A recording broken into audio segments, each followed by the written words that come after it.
From the Gospel according to Matthew, chapter 14, verse 22 to 36. Jesus made the disciples get into a boat and proceed him to the other side of the sea while he dismissed the crowds. And after doing so, he went up on the mountain by himself to pray. When it was evening, he was there alone. Meanwhile, the boat, already a few miles offshore, was being tossed about by the waves, for the wind was against it. During the fourth watch of the night, he came toward them, walking on the sea. When the disciples saw him walking on the sea, they were terrified. "It is a ghost," they said, and they cried out in fear. At once Jesus spoke to them. "Take courage, it is I, do not be afraid." Peter said to him in reply, "Lord, if it is you, command me to come to you on the water." He said, "Come."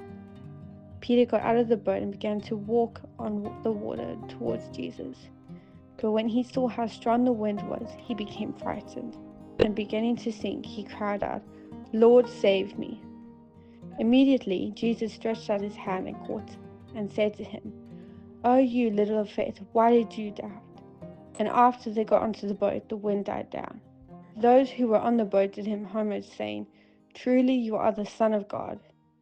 After making the crossing, they came to land of Gennesaret, where the men of that place recognized him. They sent word to all of the surrounding country. People brought to him all those who were sick and begged him that they might only touch the tassel on his cloak. And as many touched it, was healed.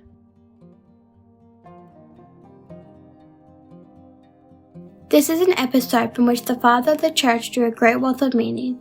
The sea symbolizes this life and the instability of the visible world. The storm points to every kind of trial or difficulty that oppresses human beings. The boat instead represents the church built by Christ and steered by the apostles. The passage then continues with the action of the apostle Peter, who, moved by impulsive love for the teacher, asks him to bid him to come to him walking on the water. St. Augustine, imagining that he was addressing the apostle, commented, "The Lord leaned down and took you by the hand. With your strength alone you cannot rise. Hold tight to the hand of the one who reaches down to you." And he did not say this to Peter alone, but also to us. Peter walks on the water not by his own effort, but rather through divine grace in which he believes. And when he was smitten by doubt, when he no longer fixed his gaze on Jesus, but was frightened by the gale, when he failed to put full trust in the teacher's words, it meant that he was entirely distancing himself from the teacher, and so risked sinking in the sea of life. So it is also for us. If we look only at ourselves, we become dependent on the winds and can no longer pass through storms and the waters of life.